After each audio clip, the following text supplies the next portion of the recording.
માંગરોળ બંદર ખાતે માછીમાર આગેવાનોની સંકલન મીટિંગ મળી હતી તો દરિયામાં ગેરકાયદેસર થતી લાઇન ફિશિંગ જેવી ફિશિંગ ગો રોકવા માટે સરકાર રજૂઆત કરશે। સરકારમાં રજૂઆત કરવામાં આવશે। આ અંતર્ગત માંગરોળ બંદરના સોમનાથ ભવન ખાતે ઓખા, પોરબંદર, વેરાવળ, બીડિયા, માંગરોળ સહિત ગામોના માછીમાર આગેવાનોની સંકલન મીટિંગ યોજાઈ। આ મીટિંગમાં ખાસ તો હાલ ગુજરાતના દરિયામાં અન્ય રાજ્યના લોકો દ્વારા કરાતી લાઇન ફિશિંગ, લાઇટ ફિશિંગ, ઘેરા ફિશિંગ સહિત માછીમારોના કેટલાક પ્રશ્નો અંગે ચર્ચાઓ કરવામાં આવી છે।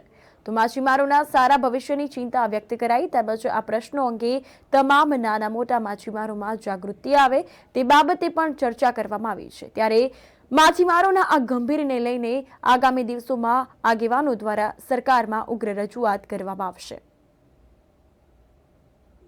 આજ રોજ માંગરોળ મુકામે પોરબંદરથી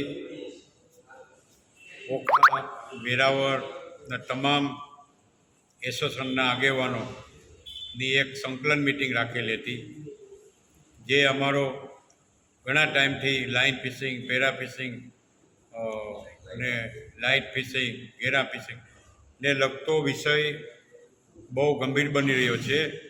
આ વિષયની ચિંતાને લઈ અને આગળના કાર્યક્રમમાં આપણે કઈ રીતનું આપણે આયોજન કરવું એના માટે માંગરોળ મુકામે એક મિટિંગ રાખેલી હતી। એમાં જો હવે લોકો ગંભીર રીતે આમાં જાગૃતતા નહીં લાવે તો તમામ પરિવારો બેકાર થઈ જશે, રોજીરોટીનો મોટો પ્રશ્ન આવીને ઉપસે।